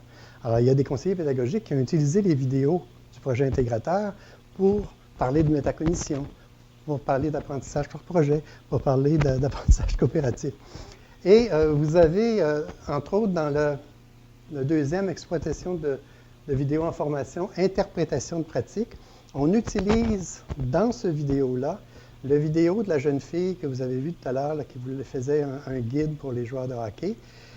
Et on a, si vous regardez les vidéos, qui est assez long, je pense que c'est près d'une quinzaine de minutes, on voit les commentaires des conseillers pédagogiques sur la réalisation du projet. Et ce que l'animateur essaie de les amener à voir, c'est qu'est-ce que vous croyez qu'il a dû se mettre en place dans cette classe pour rendre possible ce niveau de métacognition chez la jeune fille. Et donc, on a ce... Et on examine aussi différents cas problématiques, et souvent les conseillers pédagogiques amenaient là-dedans des cas qui s'étaient posés dans la réalisation du projet intégrateur et les soumettaient à des collègues pour essayer de voir qu'est-ce qu'on peut faire, c'est quoi des stratégies qui nous permettaient de débloquer des situations un peu problématiques. Le projet intégrateur dans la tourmente. Alors, je vous disais tout à l'heure que dès les débuts, les gens du PPCS, là, le baccalauréat international, avaient réagi. Mais ça n'a pas été trop problématique parce qu'ils en ont discuté. Le ministère a défendu son point de vue, puis ils se sont ralliés. Le problème, ça a été au niveau des syndicats. Les syndicats ont fortement réagi à ce cours-là, disant que ça imposait, évidemment, ils étaient, vous savez que la FSE et surtout la FAE ont été très réticents à l'application du programme de formation de l'École québécoise, au socioconstructivisme. Et donc, ça a été un peu un cheval de bataille. Et on verra tout à l'heure, mais le programme a été approuvé en 2008. Il devait devenir donc approuvé officiellement par la ministre. Et il devait trouver son implantation obligatoire en septembre 2009. Et en février 2009, le sous-ministre adjoint a informé les écoles qu'il restait optionnel pour une année de plus, et donc pour donner aux pauvres écoles plus de temps pour se préparer. Mais en fait, ce qui était derrière, ce qui était en coulisses, c'est qu'on était dans une période de négo, et les syndicats en ont fait un cheval de bataille.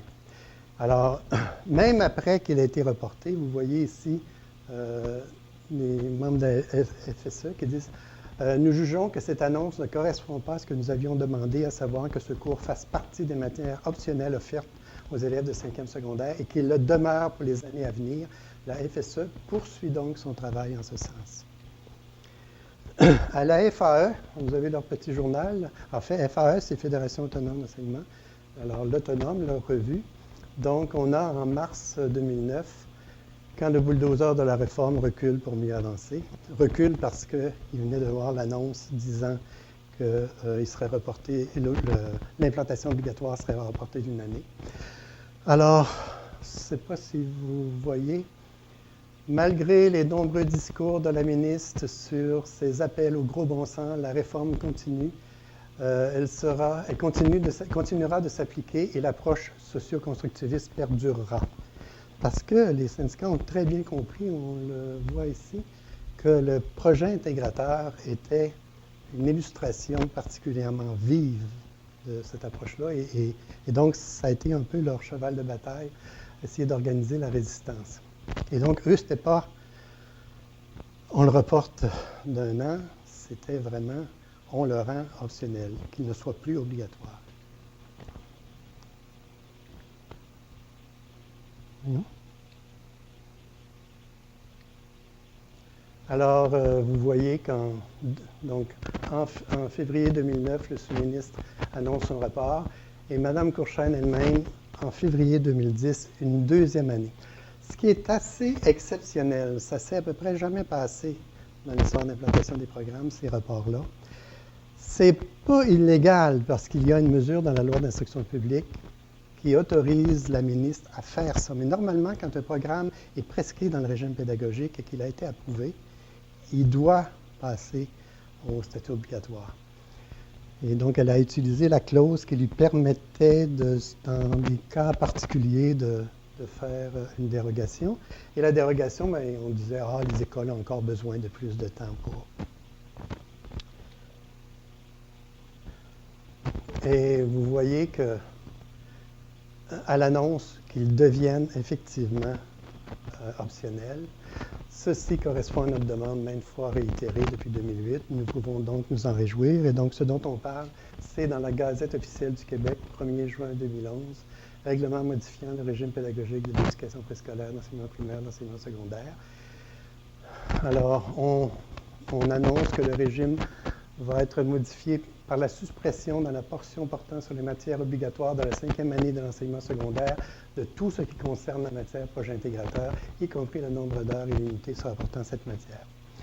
Oui, c'est quand même, on parle un petit peu de chasse aux sorcières, c'est vraiment quelque chose de très, très, très fort. On va dire, un peu, là, ça ne sera pas un cours obligatoire, on va le mettre de côté. 1er juin 2011, et là, on dit qu'ils ont 45 jours, les gens qui voudraient réagir à ça, pour se manifester. Mais, on dit aussi que le présent règlement en vigueur, le 15e jour qui suit la date de sa publication dans la Gazette officielle. Le Conseil supérieur de l'éducation a réagi à ça.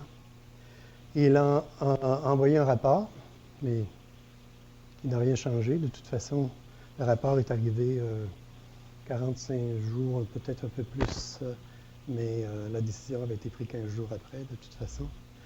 Et il n'y a pas eu de recul là-dessus. Et on va voir ce que dit le Conseil supérieur d'éducation, mais le titre de l'avis, c'est l'intégration des apprentissages, des visées ambitieuses à poursuivre. Et il questionne justement le projet de règlement pour le rendre optionnel. Et si vous regardez la recommandation, le Conseil juge qu'il n'est pas nécessaire de modifier le régime pédagogique, modification ayant pour objet de retirer les programmes projet intégrateur de la liste des matières obligatoires du 5e secondaire. De plus, le Conseil est d'avis que l'implantation du programme intégrateur dans toutes les écoles et pour tous les élèves doit être progressive. Le Conseil recommande à la ministre de ne pas donner suite à la modification réglementaire et de prendre le temps de mettre en place les conditions nécessaires à la mise en œuvre du programme projet intégrateur pour que se réalisent pour tous les élèves les visées d'intégration des apprentissages que poursuit ce programme. Et si vous lisez complètement l'avis, vous allez voir qu'effectivement, il est très élogieux non seulement sur les visées, mais sur les outils offerts et sur la cohérence de ce programme-là avec les visées du programme de formation de l'École québécoise. Et on voit même tout récemment, en 2013, la Fédération des établissements d'enseignement privé, de louables efforts ont été déployés pour implanter le cours projet intégrateur. Malgré les coûts et la complexité liés à la gestion du cours, plusieurs de nos écoles maintiennent le projet intégrateur, certaines comme cours obligatoire, d'autres comme option. La Fédération déplore le manque d'appui ministériel à ce cours jugé cohérent avec les fondements du programme de formation de l'École québécoise. Alors, si on veut regarder quelle a été la fréquentation du pays, ça a commencé en 2005 de façon très expérimentale avec une école francophone. L'année d'après, 8 écoles se rajoutent. L'année d'après, 18 écoles se rajoutent. En 2009-2010, ça devait être la première année obligatoire. Regardez le nombre d'écoles qui étaient inscrites et qui l'ont donné. 97 écoles francophones dans 30 commissions scolaires, 25 écoles anglophones dans 10 commissions scolaires, 37 établissements privés.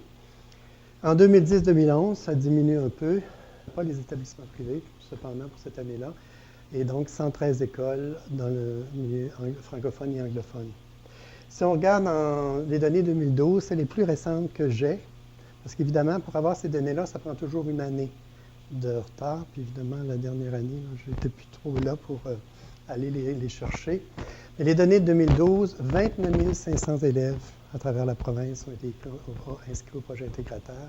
Et sur le site du projet intégrateur, 36 commissions scolaires sont représentées. Et vous voyez qu'il y en a dans toutes les régions administratives du Québec. Et si on se demande, ça veut-tu dire beaucoup, ça, 29 500? Bien, quand on va voir les données ministérielles, en 2011-2012, il y avait 73 814 élèves en 5e secondaire, donc 40 ont pris le projet intégrateur malgré qu'il soit considéré comme optionnel.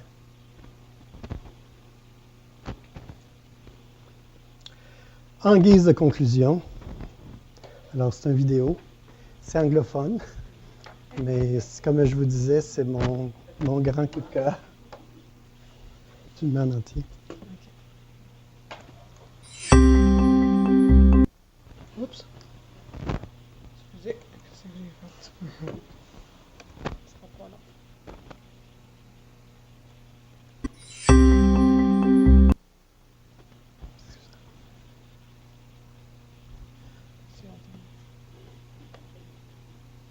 OK. Alors, c'est dans une école anglophone. Évidemment, vous allez voir que c'est une jeune fille très articulée. C'était aussi la présidente de l'école et qui a été assez bouleversée dans le choix de son projet. Alors, vous allez voir, c'est une jeune noire qui a vu une émission de télévision sur l'esclavage et elle a réalisé que ça existait encore. Et elle a regardé, donc ça fait comme un choc assez documenté. Elle a réalisé que l'âge moyen, c'était l'âge de son petit frère et de son cousin. Et donc, c'est un peu ce qui a été à la base. On parle d'apprentissage expérientiel. Il l'a engagé de façon très, très forte là-dedans. Et on va voir un peu comment ça se déroule. Je ne sais pas comment ça se fait que ça roule, ça. Sinon, je m'en vais, peut-être.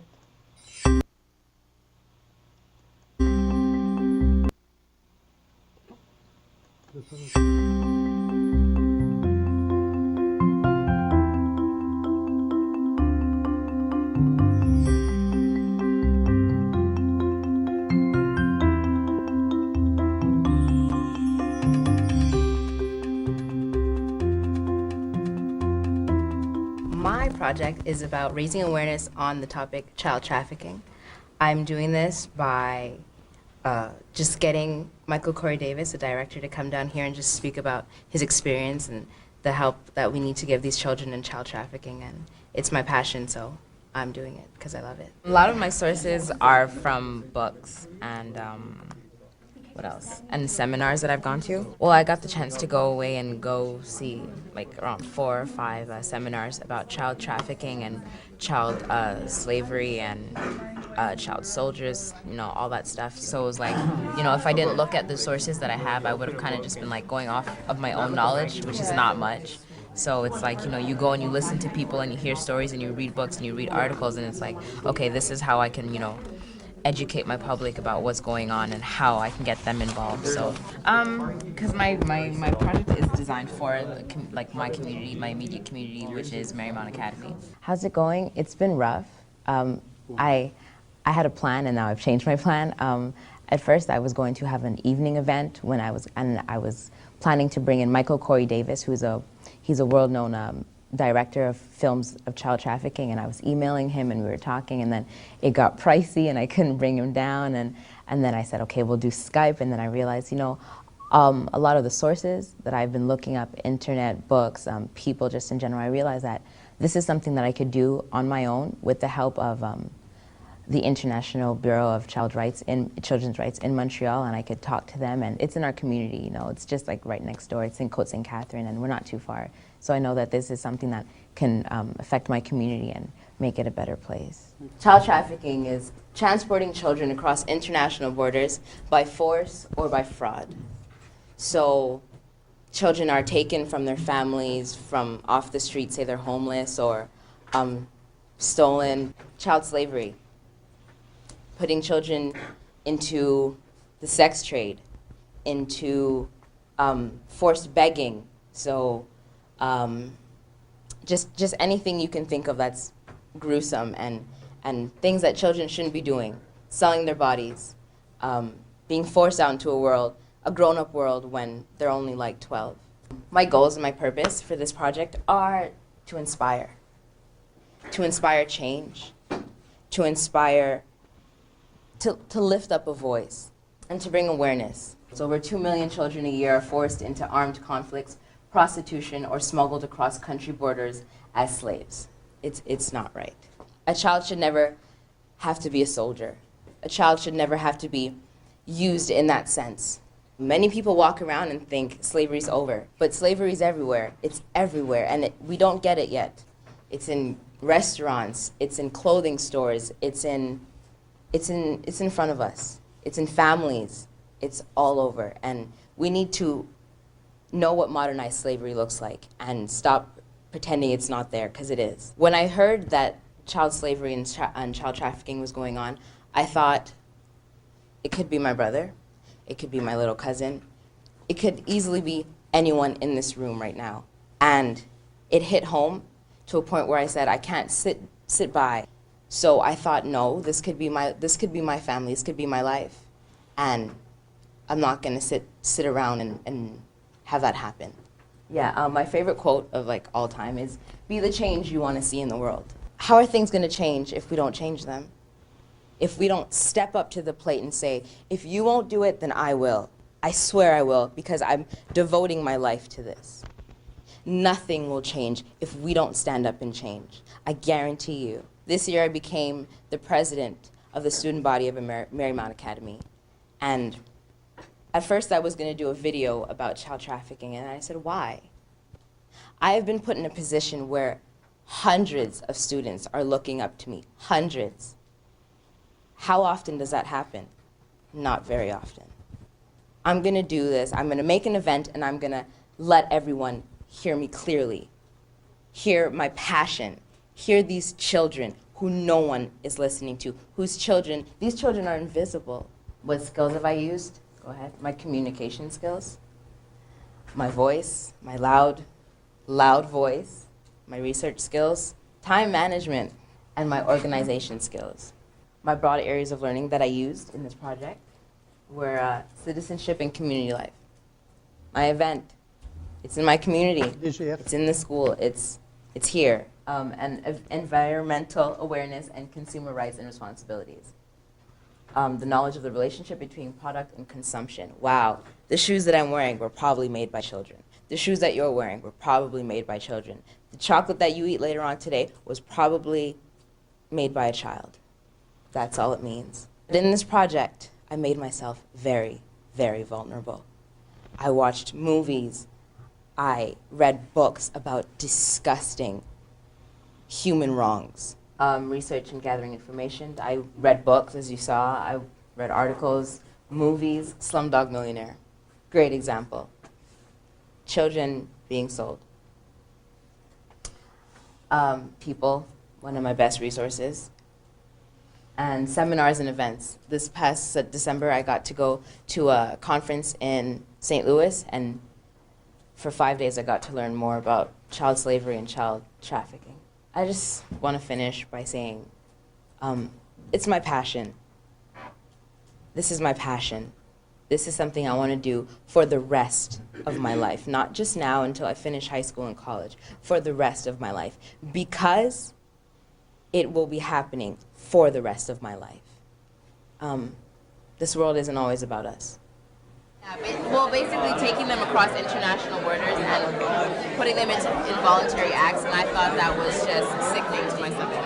You know, you see things every day and you're like, oh, that's sad. I really wanted to just get involved and get my community involved. So I'm creating an event. I went to a walk, and you know, you go and you meet a whole bunch of new people, and this walk was to pass a bill in Canada, because in Canada, when you're a predator of these children, all you get is a slap on the wrist, and you keep on moving with your life. And so this bill was to pass that they get at least minimum 5 years in Canada. Next week I will be in a secondary 2 class. It's going to be an ethics class, and I'm going to be talking to them, and basically my guiding question is going to be, what do you think we can do? As a generation, what do you think we can do to make the change that these kids all over the world, in our own communities, need to see? I now know how to communicate with all types of people. I've spoke to directors that are in Hollywood. I've spoken to people who are in Quebec politics, just all kinds of people who created the event, the shirt that I'm wearing, the child trafficking walk. I met the woman who organized everything, and I can interact with all kinds of people now, and I feel, you know, I feel like I can really just take what I've learned now and apply it to other things in just everyday life. I've done speeches, I've talked to my friends about it. I've done at least 3 speeches about raising awareness for child trafficking, and I feel that people get it. They understand that there's a need, there's a cry for kids all over the world that need our help. This is a book that's really just made child trafficking and child slavery so much more just real, because a few months ago I didn't know. I knew child slaves existed, but I didn't realize where it was. It was in my community. It was in my neighborhood. It was in restaurants that I went to. And I didn't know that until basically I read this book and it said, you know, you don't have to go all the way across the world to find a child slave. They can be right next door. So, which is why I said, you know, if it's right next door, I want to knock on that door and help that kid out.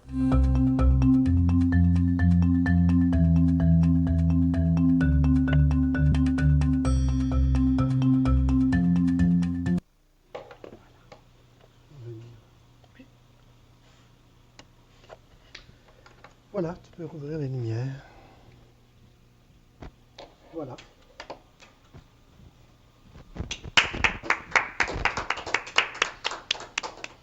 Merci, Michel.